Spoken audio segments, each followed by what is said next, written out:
Welcome back to the SouthCack Syndicate podcast. Today we are talking about a hot topic, Bud Light, but not in the way you think. We're going to give you kind of our perspective from the outside looking in. Hey, this is Liz, and you're listening to the SouthCack Syndicate podcast. Welcome back to the SouthCack Syndicate podcast. Kyle Voss in the house. Jared here. Hope you enjoyed that intro by Kyle this time. Sorry, I was trying to sip my whiskey over here. That was a good one. So we got a little different podcast today. We don't usually do current events, but it's just Jared and I today, no guest. And we're like, let's just grab a headline and give our input on it. So, And what's the biggest headline in the country? Probably the world right now. Bud Light. Which is sad in itself, right?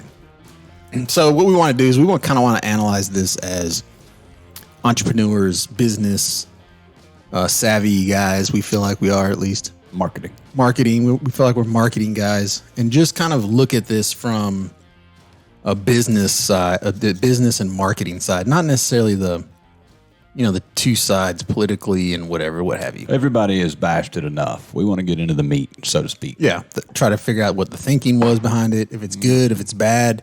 If it's bad, can it be good? Well, we know today they've lost more than 30% of their customer base, and I think this morning the ticker was like a $5 million drop. No, billion. Billion. Five billion. Yeah. Which sounds like a lot, but it's $140-something billion company. So when you're talking, what is that? It's probably lost 3% of its market cap. Now, I will tell you this, and this is one of the gripes I have about the stock market, is that the actual stock price doesn't represent how much money they're losing in sales. The two could go separate, right? Look them up while you're talking about that. They could be losing a ton of sales. Say their actual revenue drops by 40%, but the stock only drops by 4%. So it's not like an accurate representation of the sales drop, or vice versa. Maybe their sales don't drop at all, but the market share drops because investors feel like it's a problem. I mean, apparently it's not that big of a problem. Is that today? That is a 1 year snapshot. Yeah, but look, yeah, you're right. So it's not. What you're going to run into, though, is the stock price could stay good, and if they're not making the revenue that they need, when they report earnings is where it's going to be a problem. That's right. They report earnings and they're like way off what they projected they were going to do. Because right now it's speculation. Mm-hmm. The people that sold the stock are speculating that they're going to lose. That's right. There's a lot of people that don't know, right? They're just kind of hanging out in the middle going, I'm hanging on to my Bud stock. It's been good for me. Who cares? It's down 4%. Maybe it's going to jump back up. When they report earnings, then everybody knows what's going on. Or maybe we're just hearing from the east of the Mississippi line. Maybe that's the case. And maybe in New York, they're selling 5 times as much to make up for the shortfall. Maybe. But we wouldn't have a $5 billion loss if that was the case. It's not a revenue loss. Well, when Travis Tritt took it off tour. Well, and what's his name from, anyway, one of the bands that has a restaurant in Nashville. He quit selling it in his restaurant. But he didn't say he did it to boycott them. He said he quit buying it because they weren't selling it anymore. He's like, I've got X amount of Bud Light in the back. My vendor's coming in wanting me to buy more. And he's like, I'm not buying anymore. I've got this. I can't get rid of it. Nobody's buying it. Mm-hmm. So he's like, I didn't not buy it and put it in my store because I was trying to boycott something. He's like, I was doing it because it wasn't selling. That's just business 101. Business 101. So how did we get here would probably be the best start of whatever. I think everybody's seen the memes and the clips and the reels of having, I don't even know her name, the VP of marketing for Bud Light itself. Right. Based in New York or LA or somewhere. And she said it was too fratty. And she needed more. She's trying to change the image. Yeah. So apparently she has some different types of friends that got in her head while they were drinking Bud Light one night. She probably never sipped a Bud Light. I don't know. Actually, she has. There's pictures of her coming out at frat parties. So for her to say it was too fratty, it's funny. But what's crazy about this is that, and I don't know where she's thinking, right? I don't know what she's doing. I also don't know the kind of pressure that she is, there may be pressure from above to be like, this brand has been stagnant. We need to change it. We need to do something. And so maybe it wasn't something that she decided to do on her own. Maybe she felt like she had to really change it versus do the same old thing. Now, one of the things that she said, though, was that the brand was in decline for years. That is not true. Bud Light is the number one selling beer in the United States. Has been last year, the year before that. Like, there's no doubts about it that maybe they're not selling quite as much as they used to, but it's still the number one beer sales wise in the country. You know, part of that's because of dilution of market share, right? You got the IPAs coming out, you got the microbreweries. You know, a lot of people changed and went to different beers. So, I mean, you know, it would make sense that maybe that they stole some of that market share, but the fact that the brand, she's saying the brand was declining, I don't know that I believe in that. Your Bud Light guys we're still drinking Bud Light. I don't know any Bud Light guys, but I hadn't been downtown Clemson in years, so I know that it is a heavy brand for sure, and it's a Southern brand.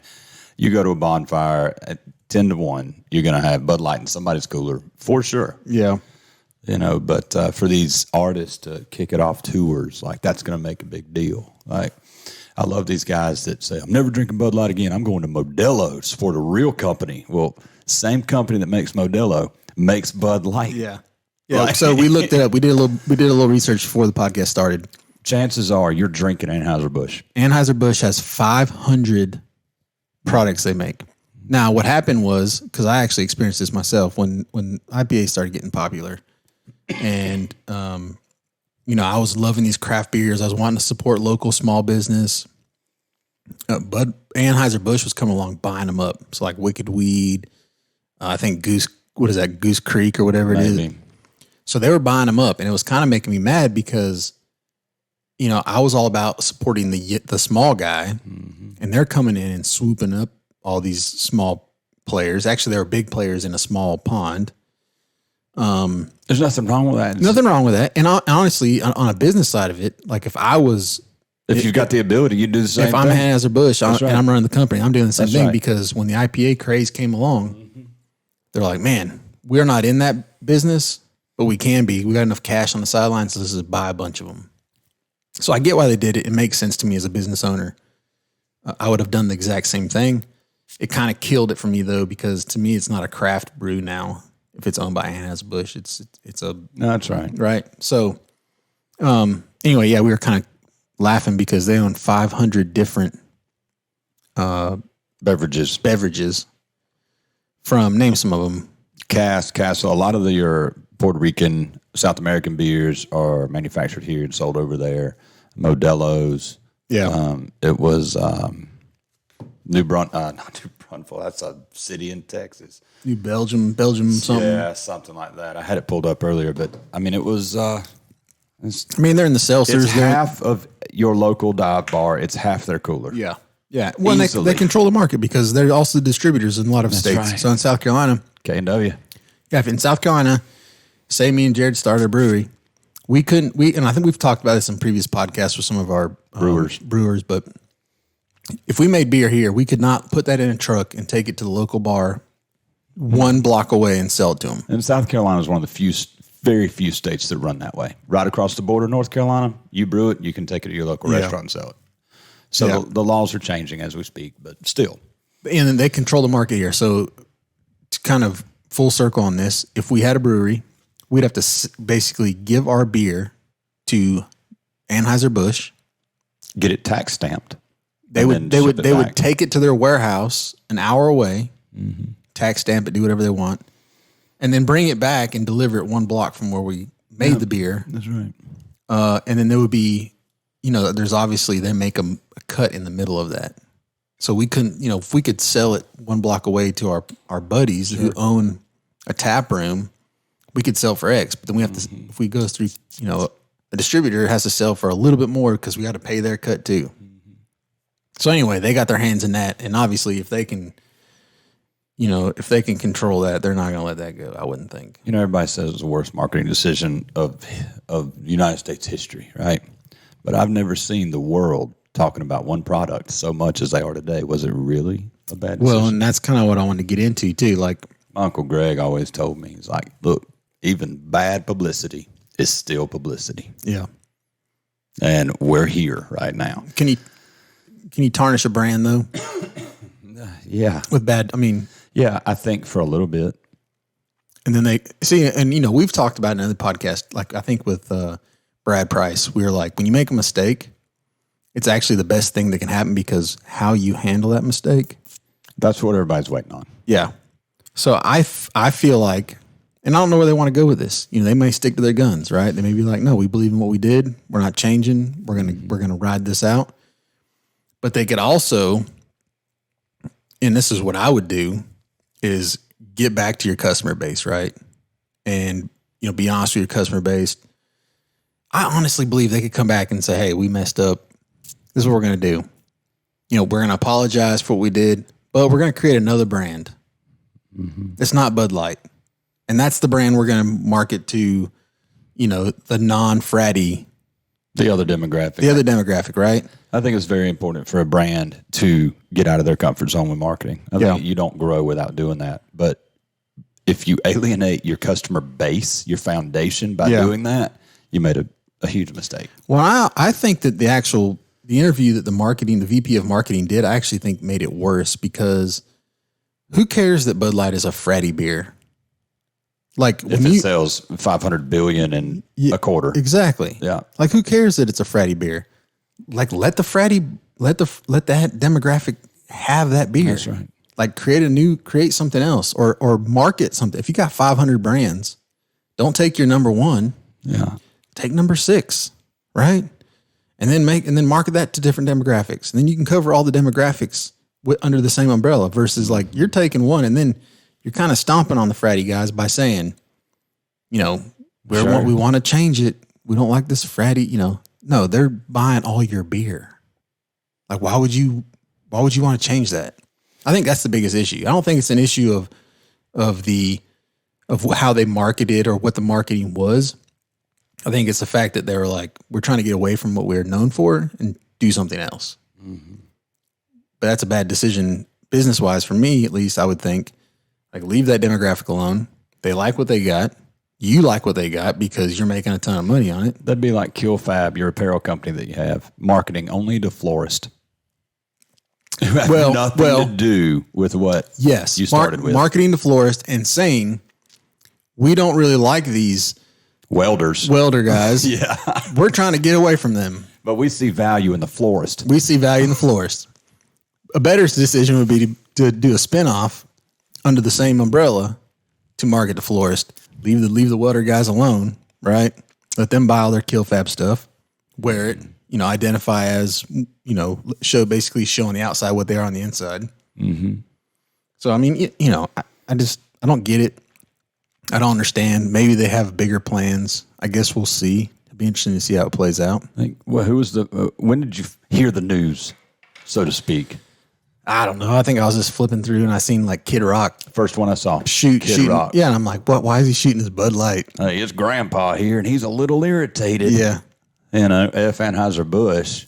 You know, here's what's crazy. I heard the other day a girl said, you know what, Dixie Chicks never sold so many albums till they cussed out the USA. I mean, hey, although, you know what, though? They ran over millions and millions and millions of CDs and records back then. Well, they had to buy them to run over them. Yeah, well, they already bought, I guess. Maybe. Now, I will tell you this. I was a huge Dixie Chicks fan. Mm-hmm. And, you know, music-wise. Mm-hmm. And then they started getting, like, so political. Mm-hmm. And if they, you know, like, my thing is, personally, like, I just leave politics out of it because there's going to be people on the left and the right that want to buy my products. That's right. They want to watch my content, right? And I want everybody to watch it or everybody to buy my products. Like, I don't want just a certain group to do it. I want everybody to be, that's the most inclusive. You know, they're talking about kind of changing the branding to be inclusive. Like, just stay out of politics and it's completely inclusive because when you go one way, you're going to push out some other, you know, you're going to push out one side or the other. I think if you're a musician and you have that kind of following, then you have the responsibility to stay out of that world. Let politicians handle that world. Don't influence you for the music. Well, you know, for me, it's like, okay, fine. If you want to voice your opinion off stage. So what killed me is I actually bought some Dixie Chick tickets when they came back on tour after the whole debacle with Bush or whatever happened. And I didn't really care that she said something about, I was like, I love their music. When they came on tour again, I was like, I'm going to buy some tickets. I'm going to go. The entire concert that I paid my hard-earned money for was a political statement. Mm-hmm. And I was like, no bueno for me. I'm not doing it. Like, that's it. Yeah. I love the music, but like, I paid to come to this show to listen to the music that you wrote, not to listen to all this stuff that you want to create. And I'm a huge Pearl Jam fan.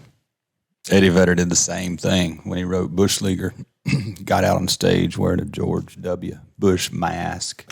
He got beer thrown at him. Like, a lot of people didn't care for that. Yeah. But he just got into the political realm. And he is very vocal off scene, and Eddie's a quiet guy, but he's very vocal about his stance on America and about presidency and Republican versus Democrat. Tom Morello with Rage Against the Machine, another musician who I adore. Yeah.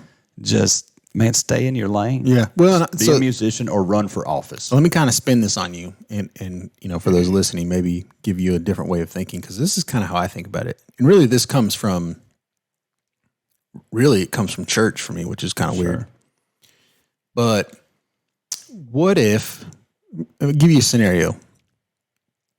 So say Budweiser wants to really support this transgender movement and all the stuff that's going on, right? Would they be better off to do that by putting somebody's face on a beer can and creating a whole marketing plan around that? Or would they be better off to like not be in the political and then just take some of their money from all this Budweiser they're selling and just stick it in places, right? Pretty sure they would have already been doing that. Well, and they may have. If the public would have found out they made a $10 million donation to Anheuser-Busch, or no. If Anheuser-Busch made a $10 million donation to the transgender movement or LGBABC, whatever that is, then you'd hear a little bit. Yeah. But if they just put it on a can, you hear it blow up. Right. But I guess my point is like, you can't make a difference if you don't have funding. If you don't have the money, if you're out of business, you ain't making a difference.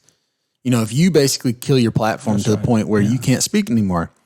And I'll get Dixie Chicks, I think, is a prime example of that. They're not on stage to be able to say what they want to say anymore. Mm-hmm. That's because everybody was probably like, okay, I'm not going to another one of those concerts. Who would have thought that sentence? I'd have to pull it up to get it exact, but I think I'm ashamed to be from the United States of America. Yeah. Is all she said. Yeah. And that was it. That's all it took. You know what that tells me, though, is that they've never lived anywhere else. Well, they were overseas when she said it.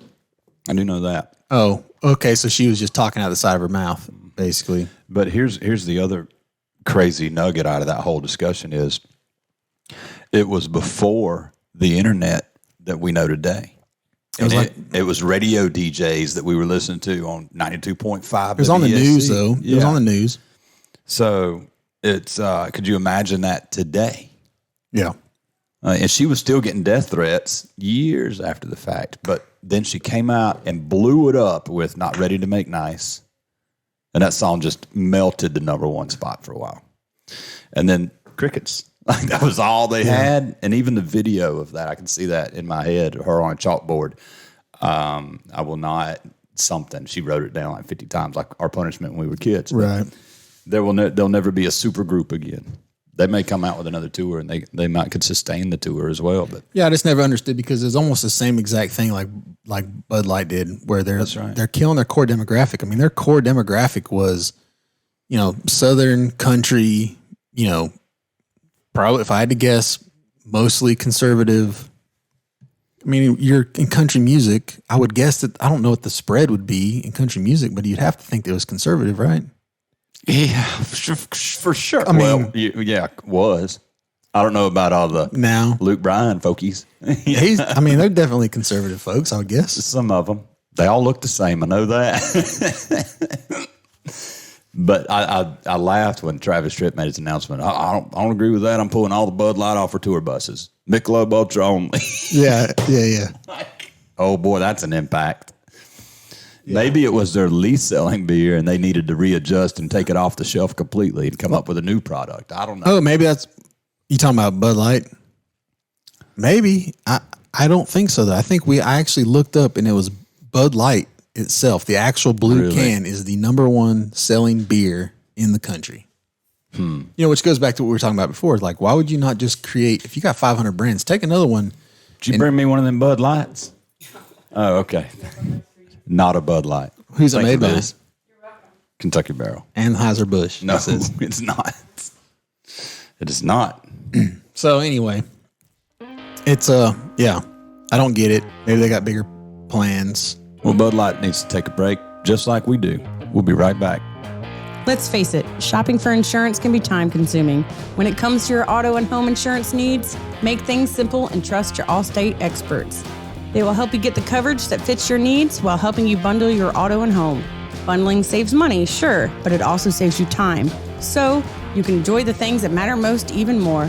Contact Clemson Allstate agent Shane Smith at 864-654-1047 today for a free personalized insurance proposal. Allstate, are you in good hands? Okay, we're back. Thank you, Allstate, for sponsoring this podcast. Now that's somebody that knows his customers. That's right. Shane Smith at Allstate understands that our demographic is his clientele. Yeah, everybody drives. That's right. So if you're interested in advertising on the podcast, reach out to us at SouthCackPod@gmail.com. Great. So good luck to Anheuser-Busch and filling their debacle holes. It'll be, yeah. That might have been Is that a pun? illy put. Anyway, it'll be interesting to see how it plays out. Real men of genius has turned to real women with penis. They're going to have to change their whole marketing campaign now. Hey, crazy. Whatever they want to do. Like, I'm just interested to see what they do from the sidelines. You know, as a marketing. It will be interesting to watch the next 30 because they have to address this in 30 days. Either they're going to go all in with it and keep it going and just say, we don't care. Yeah. Which they're large enough, they can. Yeah. Or they can fix this problem if they see there's a problem. They really may not, the powers that be, may not see a problem. Be like, I'm cool with it. I feel bad for the Cardinals right now playing in Busch Stadium. Thank God it's not Bud Light Stadium. Could you imagine that? All the players or all the people in the stands throwing Bud Light. Is Busch beer Anheuser-Busch? Mm-hmm. Anheuser-Busch is they merged at one point. Located in St. Louis. And if you ever have the opportunity, go tour the facility. Logistically, it is impossible to do what they do, and they figured it out. It is one of the most impressive things I've ever seen. Cool. And their horses live way better than we do. Yeah, of course, because people are coming looking. They got to make it. That horse stable it's worth the trip just to see how the horses live. Yeah, maybe they're trying to do away with the horses. Maybe that's part of this plan. God, they can't do that. They're like, this is too much. It's the best part. The Clydesdales. Keeping up some horses is too much for us. Man, I wish the Super Bowl was like this month because I'd love to see the Super Bowl commercial that Anheuser-Busch comes out with. Or, you know what, and this is going to kind of get off track just a little bit, but I seen where somebody launched a beer today that's called something Ultra American or something. And have you ever seen those Gary's Razors or whatever? So there's a guy that basically came out, and obviously he's like, I'm not gonna say he's a far right guy because I don't know what he believes in, but he's definitely like an American guy, you know, all about America. And so he came out, you know, when the whole thing happened with Harry's Razors.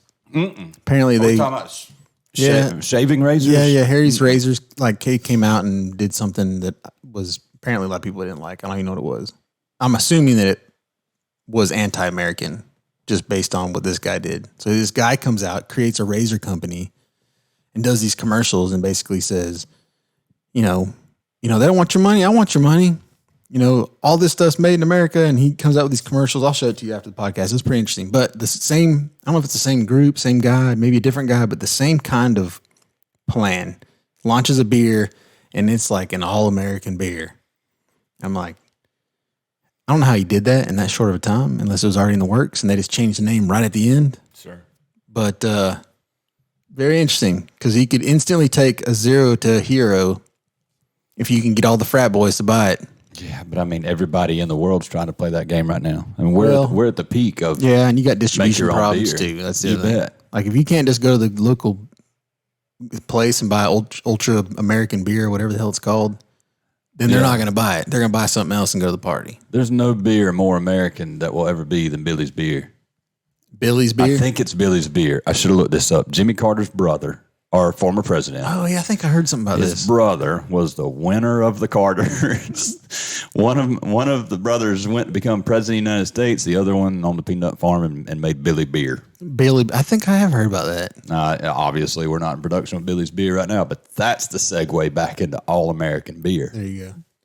Interesting. So, Kyle, let me ask you this. Does Anheuser-Busch or Bud Light division, do they not know their customers? And why did they choose to ignore if they did know their customers? There's no way they don't know their customers. There's no way on the planet Earth they don't know their customers. Matter of fact, I guarantee they know their customers very, very well. I bet they do polls. I bet they've got a room full of people right now just polling other people. Polls, analytics, clicks, click-throughs. I mean, they know everything. They know age. I guarantee they know area. I almost wonder if it was one of those deals where they thought it was going to fly under the radar. There's no way you make a loud can like that and think it's going to fly under the radar. No, but that can is not for sale.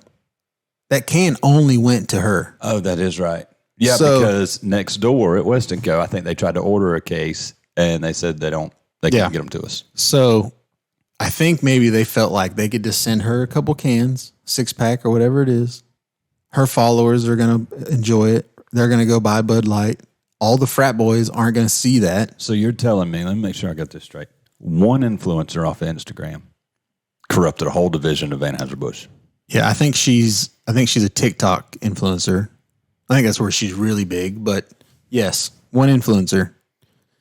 So I think it was a miss. I think they felt like, oh, we can tap into this other demographic, but also keep our core demographic happy. Like they're not going to know that we're over here.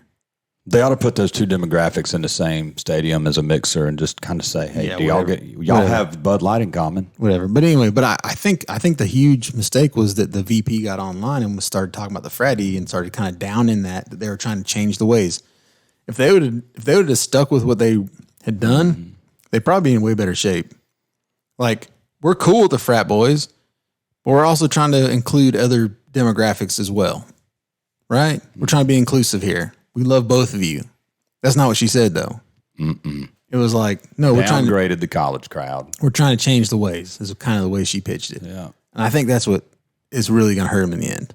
And the country music crowd, like most country music fans, start out as frat house guys. Yeah, you know. Yeah. So that's interesting.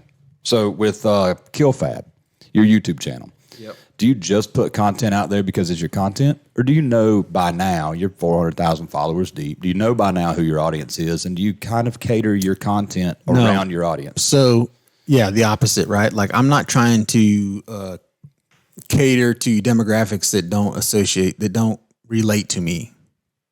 Does that make sense? It does. Because I could very easily change what I do to try to relate to other demographics. The problem is they're going to call bullshit on that. Well, we kind of saw that when you pitched the podcast and one of your video contents. Like, hey guys, started a podcast about business.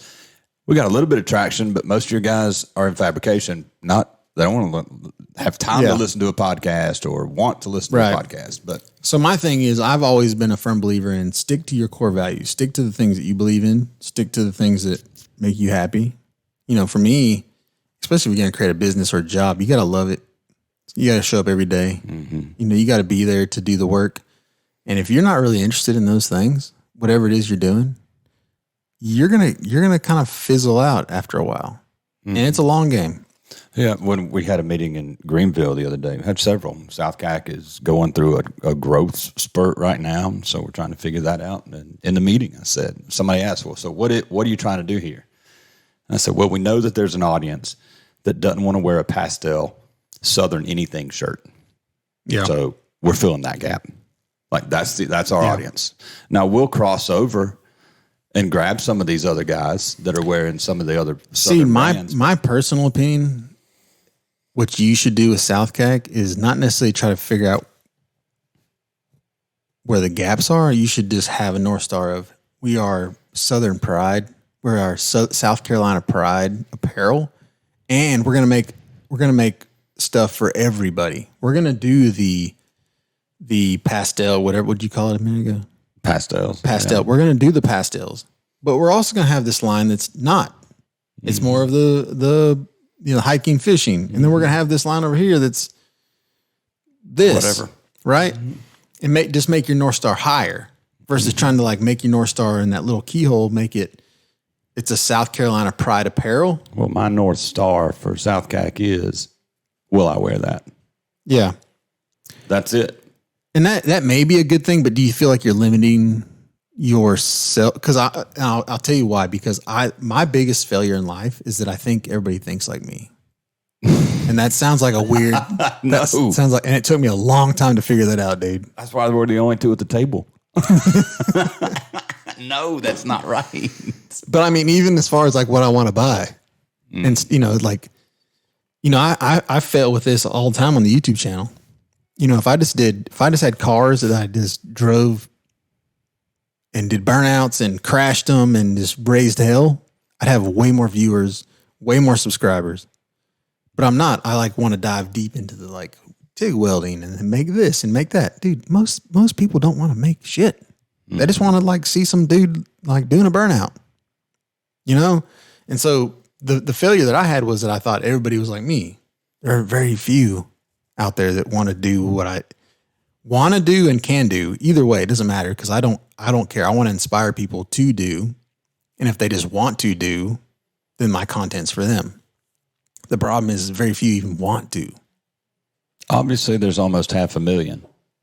Yeah, but I mean, in a 300 million, I mean, still, I mean, I get your point, but it's the same thing with business, right? It's like you always want to be the bigger thing, you always want to grow. You want to reach more people. I mean, that's for me. I want to reach as many people as I can.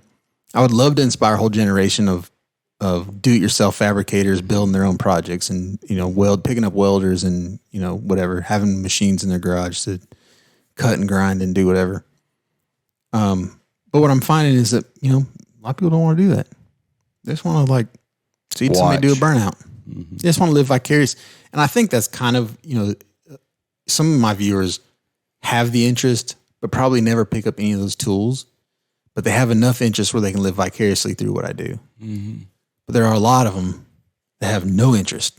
I mean, that's what social is to us today. Yeah, period. For sure. That's why it consumes us. And when I watched something the other day, it said our brain width only likes 6 seconds of content. If we don't get the reaction or the punchline or whatever the gold nugget of that piece of content is in 6 seconds, if it doesn't grab us, we're swiping up. Yeah. What's funny about this new generation of social is that you are interested in things you never thought you'd be interested in. It's different. Yeah. I mean, I'll give you a prime example. When before social, we were in our core groups, you for music, and that's all you did. Mm-hmm. You're interested in music. You hung out with people who were into music.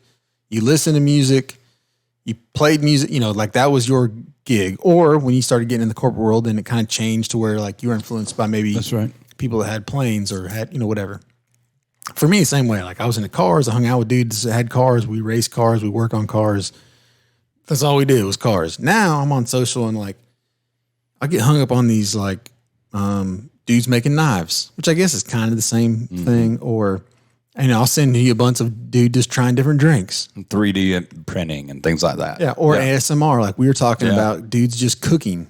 With a big microphone. But don't say a word. Yeah. They just cook this whole meal and all you do is listen to it. Like it's insane. That's never been an interest of mine, but it somehow drags me in and I'm like, that's pretty cool. Insane. Yeah. And we're barely scratching the surface of where we are now with Chat GPT. The AI could have written a better campaign for Bud Light than the VP of marketing. Probably so. Hey, we should do it right now. I did this last night for somebody. You got the chat mobile. It'd be interesting. So, what are you pouring there? It's a little Woodford Reserve. This is actually this bottle, and for you guys watching on YouTube, maybe you can see. This particular bottle has the SouthCack Syndicate logo on it thanks to our very first guest, Mr. Hugh. Oh, yeah. Oh, he's represented twice. Oh, did he give you those? The koozie. Yeah. Yeah. I covered it up. Grit and Star. Shout out to Hugh. Little Rock, Arkansas guy there. Hugh Force One. That's You think he still listens to us? he's so busy. Hugh, if you're listening, send us a dove or something. I'm going to type in, write a creative product description for Bud Light. You know what's gonna be crazy about chat is the AI version is gonna do it based on current stuff that it finds on the web. So I'm writing write a creative product description for Bud Light beer.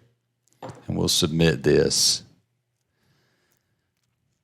And I think last night I wrote a whole article and it took 12 seconds. So introducing Bud Light, the refreshing beer that's perfect for any occasion, made with the finest ingredients and brewed to perfection. This light-bodied beer is the perfect choice for those who want to enjoy a cold one without the heavy aftertaste. With its smooth and crisp flavor, Bud Light is the perfect beer for those who enjoy a refreshing drink after a long day. Blah, blah, blah, blah, blah. Whether you're an enthusiast or just looking for a refreshing drink, Bud Light is sure to satisfy. So why wait? Crack open a cold one today and experience the taste of pure refreshment with Bud Light. So let me ask you a question based on that. And we could do a whole episode on chat, GPT and AI in general. We probably will. But the way that works is it basically combs the internet. So you think of a search engine like Google. Mm-hmm. Okay, so if you put in, a year ago, if you put in that same search in Google, matter of fact, if you did the same search in Google now, what it would do is give you websites that could help you with that. What ChatGPT does is it basically combs all the verbiage on the internet and brings it all together. So I wonder if that exact saying or very close to it is on the Anheuser-Busch website. And all it did was went out there, grabbed that from their About Us section or whatever you want to call it, kind of piled it on one and gave it back to you as, does that make sense? Like, I don't think it created it from scratch. AI Writer is the program that I'm using.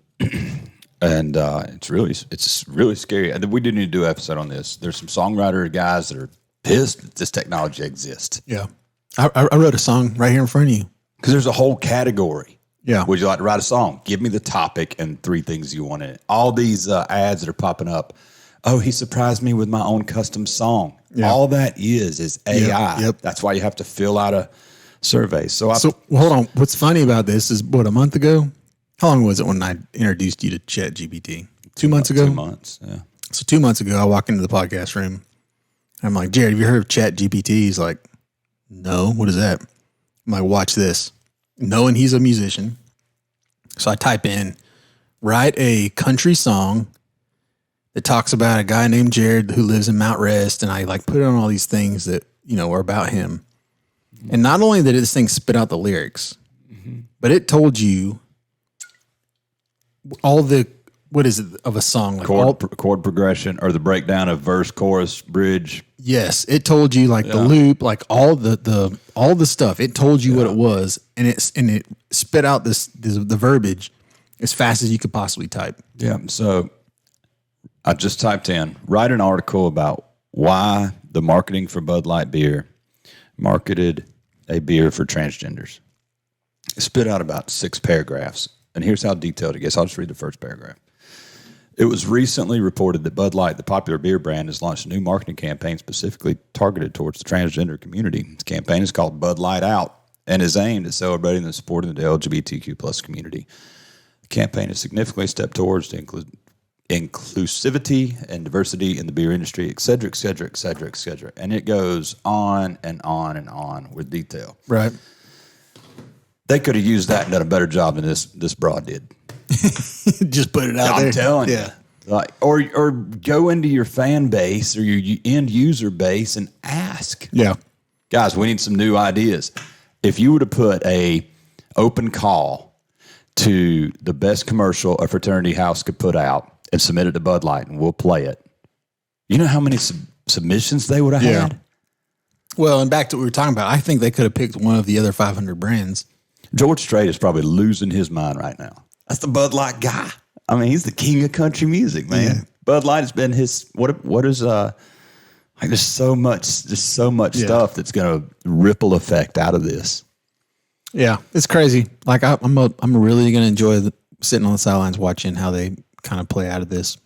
No doubt. I think we definitely need to do an AI podcast. I'm down. Give us some time to put some perfect examples together and why they should teach it in schools and not run from it. Yeah. Now, I will tell you, I don't speak necessarily for the podcast, but speaking for myself, I'm a man of freedom. So, you're free to do what you want. Mm-hmm. I don't have any gripes about your sexuality or what you want to do. You can do I may or may not agree with it, but you can still do it. Mm-hmm. I believe in freedoms. And this is not necessarily about, where they're diving into, but the decisions they made and how that made sense to them, I guess. Well, good luck, Anheuser-Busch. Here's to you on figuring out this mess. Real man of genius. Well, I believe that's going to wrap us up for today. So it was a hot topic, and this would be good just to timeline this. And we're for sure going to touch base on this at some point and see what happened. How it played out. Yeah. So I guarantee you it will be used in presidential debates.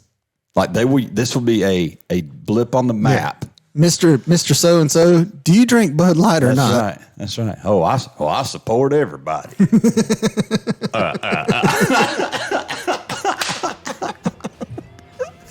I couldn't do that on the air. Oh my gosh. All right, guys, we appreciate your time today. As always, thank you very much for tuning in to the SouthCack Syndicate podcast, and we'll see you soon. Bye, Kyle.